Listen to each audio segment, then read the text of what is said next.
কালের কণ্ঠে স্বাগত জানাচ্ছি। আমি নাঈম হোসেন। এই মুহূর্তে অবস্থান করছি রাজশাহী বিশ্ববিদ্যালয়ে। আপনারা সকলেই জানেন যে আগামী 25 সেপ্টেম্বর কিন্তু ডাকসু নির্বাচন। সেই নির্বাচনকে ঘিরেই প্রার্থীরা কিন্তু ক্যাম্পাসে আসছেন এবং সাধারণ শিক্ষার্থীদের কাছে ভোট চাচ্ছেন এবং বিভিন্ন ধরনের প্রতিশ্রুতি দিচ্ছেন। আমরা সাধারণ শিক্ষার্থীদের সাথে কথা বলবো।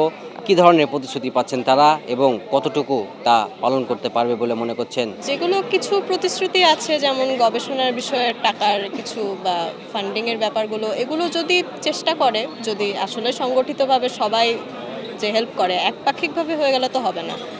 সবাই মিলে চেষ্টা করলে আই গেস দাবি আদায় সম্ভব। কারণ আমাদের রাজশাহী ইউনিভার্সিটির এর আগেও অনেক ধরনের দাবি আদায় সম্ভব হয়েছে প্রশাসনের ক্ষেত্রে। আর সেখানে একটা যদি লিডিং একটা অর্গানাইজেশন থাকে, অনেক ক্ষেত্রেই হেল্প হবে অবভিয়াসলি। আচ্ছা, হ্যাঁ, পোষ্যকোটা রাকসু নির্বাচন, পোষ্যকোটা তো মনে হচ্ছে যে একটা নির্বাচন পেছানোর জন্য অনেকদিন ধরেই চলতেছে পোষ্যকোটার কাহিনী, কিন্তু এটার কোনো সমাধান আমরা দেখতে পাচ্ছি না। তো হ্যাঁ, এটা অবশ্যই সাধারণ শিক্ষার্থীদের মধ্যে মাঝে মাঝে মনে হচ্ছে যে আসলে এটার পিছনে কি রাকসু পিছানোর উদ্দেশ্য, না আসলে পোষ্যকোটা বাস্তবায়ন করার উদ্দেশ্য। আর প্রতিশ্রুতি, হ্যাঁ, যে যার মতো প্রতিশ্রুতি দিচ্ছে, নির্বাচনের আগেও দেয়। এখন নির্বাচনের পর দেখা যাক। আমরা তো আশাবাদী যে প্রতিশ্রুতি অনুযায়ী সবাই কাজ করতে পারবে এবং করুক, আমরাও এটা চাই। করতে পারলে অবশ্যই ভালো লাগবে।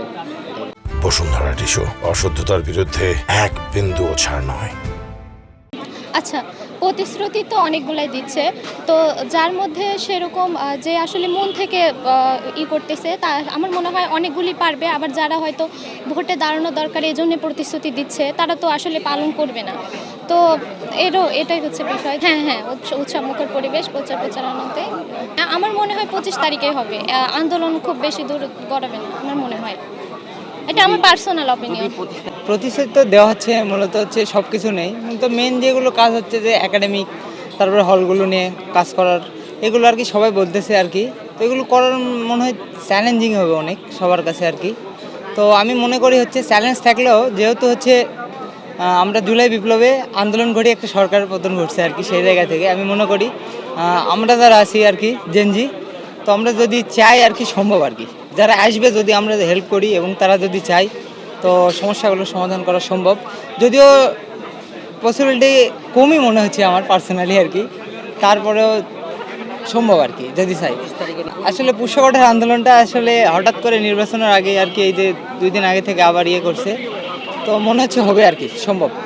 না, আমরা আশা করতেছি যে 25 তারিখে নির্বাচন হবে এবং আমরা চাই, যেহেতু একটা লম্বা সময় পরে রাষ্ট্র নির্বাচন হচ্ছে এবং ক্যান্ডিডেটদের ভিতরে একটা আলাদা এক্সাইটমেন্ট কাজ করতেছে, তো সেই হিসেবে তারা যে ইশতেহারগুলো দিচ্ছে সেটা যদি বাস্তবায়ন করা ট্রাই করে, বা দেখা গেলো হয়তো বা 100% বাস্তবায়ন করা সম্ভব না, বিভিন্ন সীমাবদ্ধতা আমাদের আছে, তারপর যদি তারা তার সিংহভাগ বা মোটামুটি 1% যদি বাস্তবায়ন করা ট্রাই করে, সেটাও আমাদের ক্যাম্পাসের জন্য অনেক ভালো হবে এবং আমরা ওইরকম কিছুই প্রত্যাশা করছি, যেন ভালো কিছু হবে ইনশাআল্লাহ।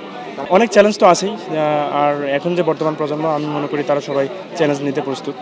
তো এবং একই সাথে এটাও প্রত্যাশা করছি সেই চ্যালেঞ্জ তারা পারবে। দর্শক, আমরা শুনছিলাম রাজশাহী বিশ্ববিদ্যালয়ের সাধারণ শিক্ষার্থীদের কাছে রাষ্ট্র নির্বাচনে প্রার্থীরা তাদেরকে যে প্রতিশ্রুতি দিচ্ছেন, সেই প্রতিশ্রুতি কতটুকু পালন করতে পারবেন সে বিষয়ে আমরা সাধারণ শিক্ষার্থীদের কাছে জানার চেষ্টা করলাম।